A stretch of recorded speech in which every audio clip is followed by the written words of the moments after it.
Chris Macaulay mga bro, willing pa nga itong bumalik sa ating liga at Scottie Thompson apektado ang laro.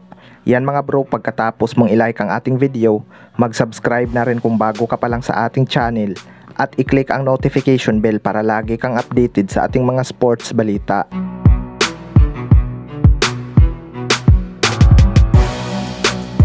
So malapit na nga ulit ang tapatang Gio Halalon at Scottie Thompson mga bro.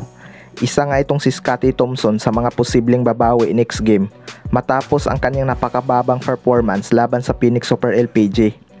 Marami ngang nagsasabi na apektado nga daw ang laro ni Scottie Thompson mga bro kapag babad itong si Stanley Pringle.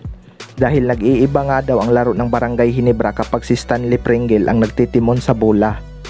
Para sa akin mga bro, magkaiba naman kasi ng role si Stanley Pringle at Scottie Thompson. Depensa nga at rebounding ang pinapriority ni Scottie Thompson, samantalang scoring naman para kay Stanley Pringle. Pero hindi talaga natin maipagkakaila na nawala ang magandang ball movement ng Barangay Ginebra kapag nasa loob itong si Stanley Pringle mga bro. Dahil isang ISO player nga itong si Stanley Pringle. Hindi tulad ni Scottie na kapag nakakahawak ng bola ay umiikot agad sa kanyang mga kakampi.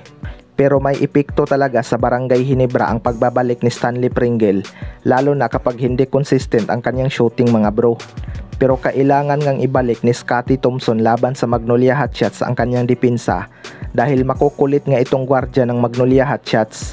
Nick Rakocevic posibleng magiging biktima rin ng rebounding skill ni Scottie Thompson, lalo na at ito ang unang pagkakataon na makakaharap ni Nick Rakocevic ang crowd ng Barangay Ginebra at ang crowd favorite team na Barangay Ginebra.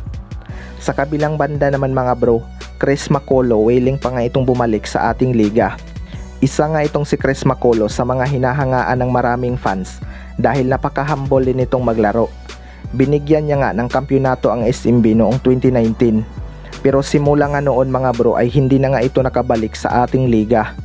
Willing pa naman sana itong ipresenta ang ating bansa at maglaro sa ating national team na Gilas Pilipinas. Nagkaroon nga ito ng injury mga bro sa kanyang pinaglalaro ang liga na KBL.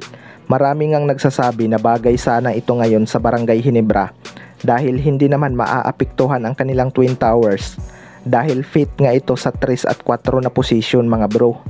Sayang talaga ito mga bro kung nabigyan lang sana ito ng pagkakataon makabalik sa ating liga dahil napakahusay nga nitong maglaro at isa pa gusto rin talaga ito makita ng mga fans dahil hindi nga mayabang ang import na ito at may pusong Pinoy na rin. Kayo mga bro, anong masasabi nyo tungkol dito?